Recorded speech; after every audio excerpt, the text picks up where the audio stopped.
Hindi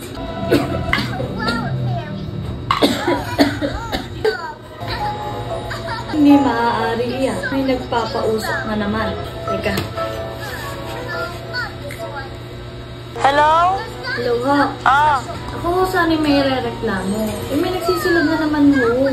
Sige ho, akin hong papupuntahan. Kabuho na ho ako pati itong anak ko.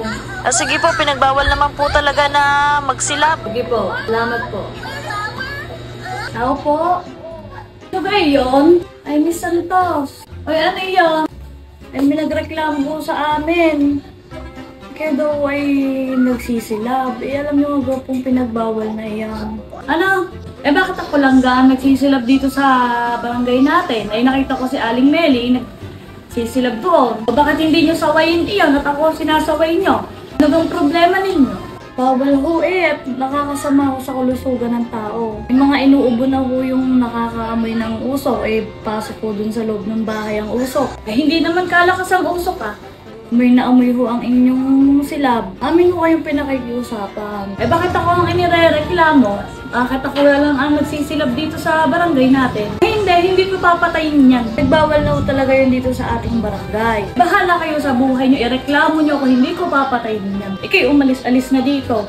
Ano ho sabi? Abay, ayun ho, hindi ho mapakiusapan. Hindi pa galing magaho papatay ng apoy. Iyon ho pala'y napuntahan na ng ibang tanod ay hindi pa rin ho talaga nakinig. Aba, ang tigas talaga ng ulo niya. Teka, ako na ang pupunta. Ako'y nanggigigil talaga sa taong niya. Tao ho? Sino naman gayon? Ay, bakit ka nandito pasing? Ay, ako na po ang sumadya din Kesa ho, itawag naman sa barangay. Tapos, hindi naman ho kayong makikinig. Hindi nyo naman papatay ng apoy. Ay, ang sa akin lang, hindi yung magandang malanghap ng mga bata, usok na galing sa silab. Aba, bakit ko papatayin ng apoy? Ikaw pala nagre-reklamo sa barangay na abot ang usok sa inyong bahay. Bakit hindi mo ireklamo ang iba't ako nire-reklamo mo? Alam niyo gawang pinagbabawal naman. Ay, wala akong pakialam sa bawal-bawal.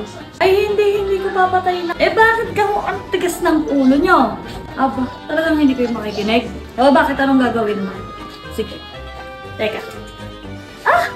Bakit mo nilagay dito ang amoy? Ayan. Ewan ko na lang sa inyo kung hindi pa kayo makinig.